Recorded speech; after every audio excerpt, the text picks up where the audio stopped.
This statement with the Paris Agreement, a lot of people talk about the 2.0 target. In fact, we should be looking at the 1.5, and indeed the Pacific Islands, who I've done some work with, saw 1.5 as their top level, not 2 degrees at all. So, you know, we're looking at all the ships that we're designing and building today will be operating in that net zero emissions environment. That means any ton of carbon that we release by 2050 will have to be offset. And please remember, all the other industries are in the same boat. That is going to be extremely expensive as we move forward. Are we anywhere near this? No, we're not. We're very, very far away from this. So it's something to bear in mind as I'm talking about this. Now today I'm going to give you an overview of wind-assisted marine projects. There are a lot, and our association represents nearly 50 members, but I'll talk about that in a little while. I'm not going to go into the technical details of each technology because there are at least 7 of those, but I will be giving you a couple of case studies just to quickly explain what's happening. These are 3 of the words that I hear all the time in the industry: uncertainty, transition, and volatility. Are these going to go away anytime soon? No, they're not. We have to become much more comfortable with a multi-fuel future, and I think we're hearing that all the way through this conference. We have to get comfortable in working in a risky, volatile situation where fuel prices, we have no idea. And I'll just hark you back to 2014 when we set up ISWA. I think we maybe triggered the decrease in bunker price, because at that time it was extremely high. Nobody predicted really that we would go down to the historic lows that we had, and now it's bouncing back again. So any prediction for the future is wrong, so any prediction that I make today is of course inherently wrong, but I hope you bear it with me. Now, wind ships, of course, as I said, there are about 7 different technologies. There are hard sails, there are soft sails, which you actually see out there today. So there's some lucky people out in their sailing vessels. We have rotors, which I will talk about later. Suction wings, which were actually invented by Jacques Cousteau. So for anybody of my age or older, you probably remember Jacques Cousteau. There are kites. There are also hull designs, which actually make the hull into a hydroplane itself. And there are also rotors or turbines. Now, moving on very quickly, as I think this one's come from a timed one. Market projections. A lot of people ask me, okay, what are the savings? What kind of impact is wind propulsion going to have going into the future? Well, what we're looking at as a sector is 10 to 30% savings for a retrofitted system or rig, and up to 50% for a new build. Now, of course, wind propulsion, you also have the option just to simply run it on wind. So it can go up to 100% in certain conditions. But we're talking about vessels from small 30, 40 meter coastal vessels to very large carriers, tankers, container ships, etc. But not each technology is going to fit each ship. It's very much horses for courses. And this market projection was made by an EU report, which obviously I contributed to, but was done independently. And the main thing here is looking up to 10,000 rig installations are possible and are doable by 2030. Now that's a substantial number of ships in a world fleet, depending on how you class that, 60,000 up to 100,000 vessels. And I just want to point out very quickly the IMO GHG reduction submissions from the Marshall Islands that say we need to be at zero emissions in 2035 to others that are less strict and looking at it maybe in 2050, maybe slipping to 2060. But actually the basket of technologies that we have, including wind propulsion, can actually get us to around about a 75% reduction. Those systems are not optimized. These are different fuel options as well. And I'd just like to say, I still get, probably once a month, somebody coming up to me and saying, hey, you're the guy that's saying we shouldn't have engines, we should just run ships on wind. That is not the case.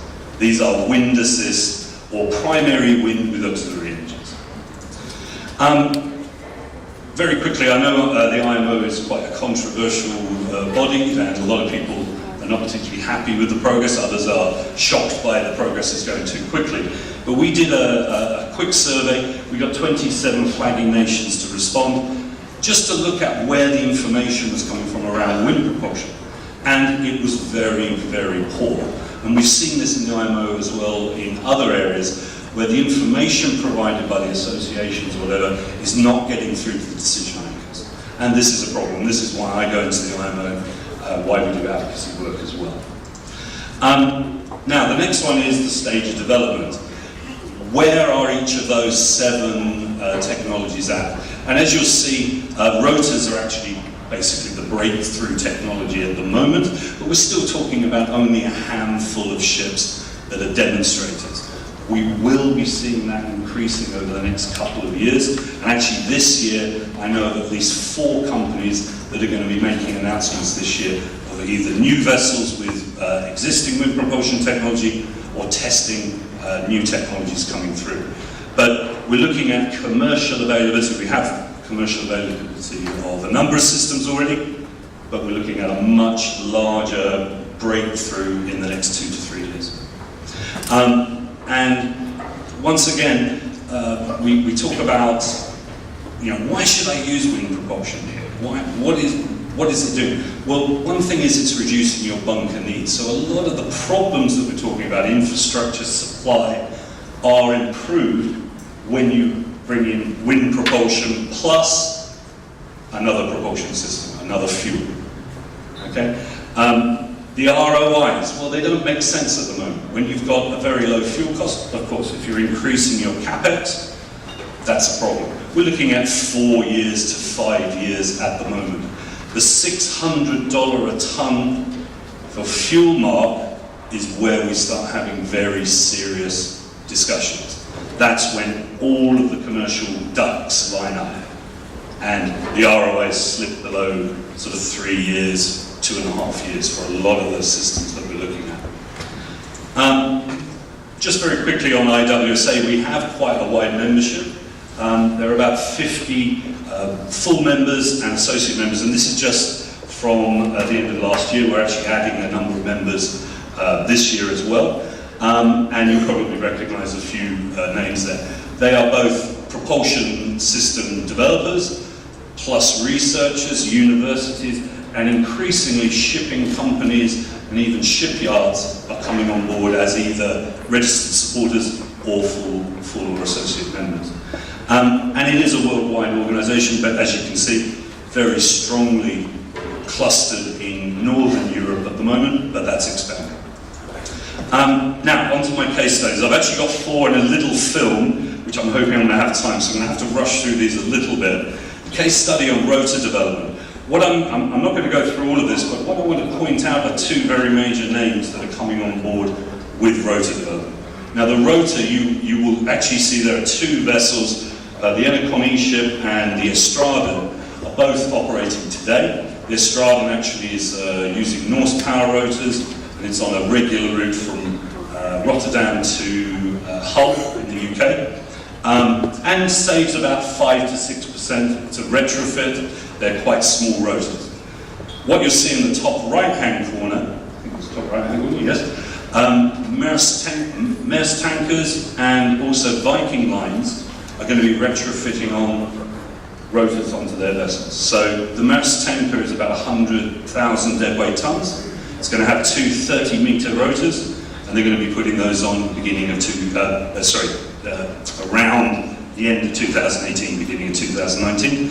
Viking Lines actually has 2 installations planned. One is a retrofit on the Viking Grace, and the other one is on a new build, which will actually be in 2020, and that's being put through in China.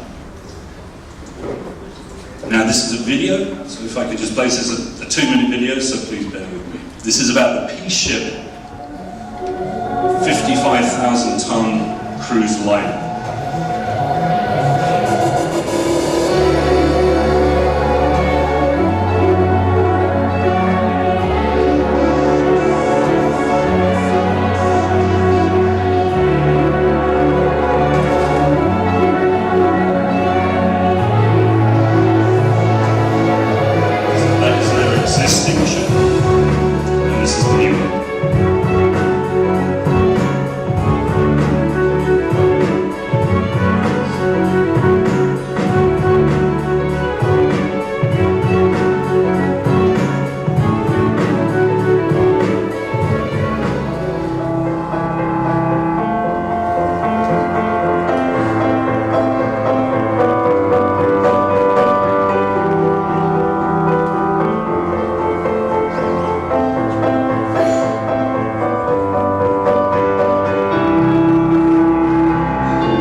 Actually, they just signed the intent to build with a Finnish builder, I think for delivery either late 2020 or early 2021. So that's another example of a vessel that's actually going to be in our waters, and also sort of breaking the mold on cruise ships and really developing that sector. Okay, I'm getting the time's up, so I'm going to very quickly go through.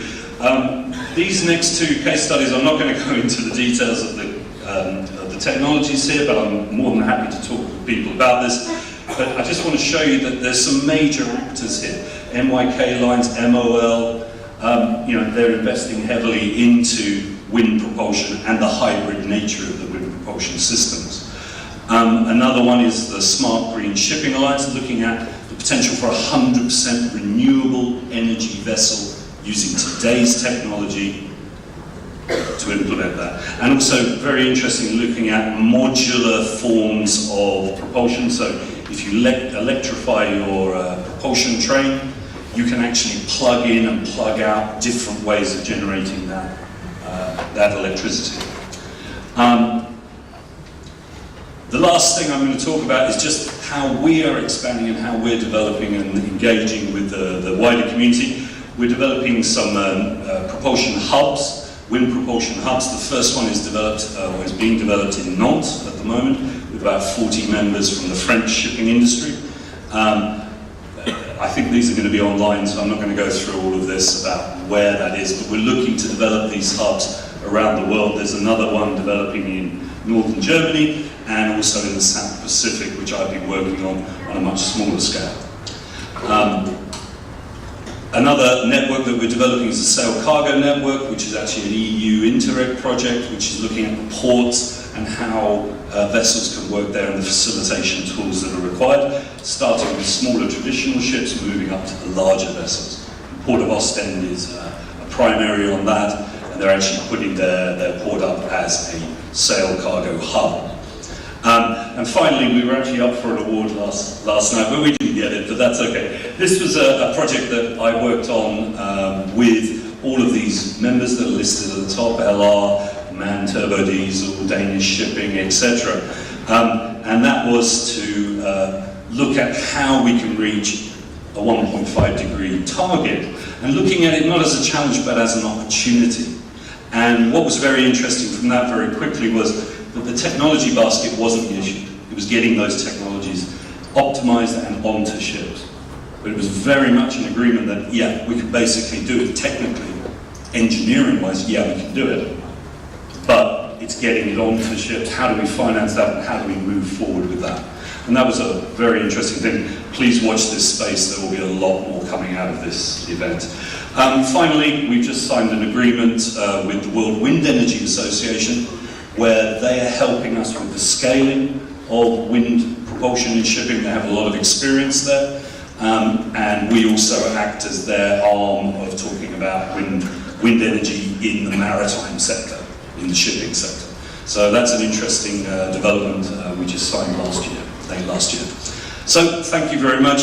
And I just wanted to say finally that the question about wind propulsion has changed since we set up the association. At the beginning in 2014 is why wind propulsion? Why should we be doing this? By 2016, people going, okay, we get it. How are we going to do this?